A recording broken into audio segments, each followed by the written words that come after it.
Nandito tayo sa Alpaham. So, iti-try natin yung shawarma dito. Or yung kebab na tinatawag nila. Tara, samahan niyo pa dito.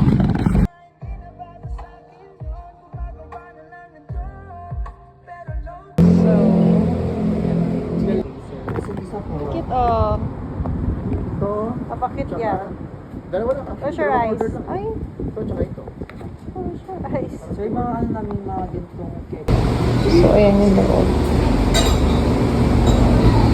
Yung marami rin pala sa mga ganyan.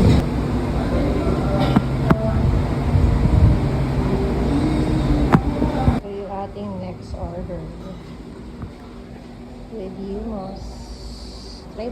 Tingin natin kasi marami yung serving nila. Oh, my God.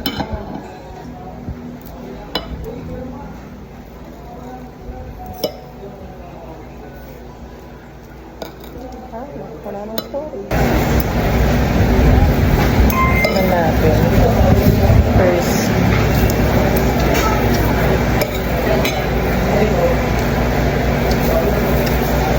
Diyan maalat. Hindi naman.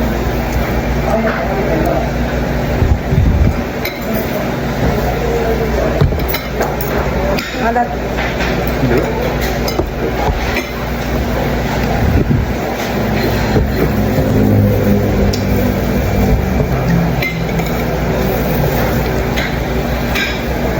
Yung sa kong red.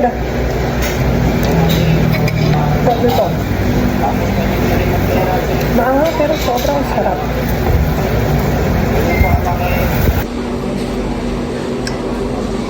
Ating bread. Ano mo nga ng kamay mo?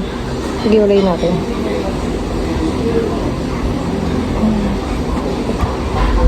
Okay. So, yun na yan. Ang laki pala ng bread. Yung sa hummus. Ginawa ko to sa bahay. Kaya saan ang ginawa ko? Hindi ganun ka-legit. No? Kalasya siya nung ginawa ko sa bahay. So, ibig sabihin, hindi siya ganun ka-legit.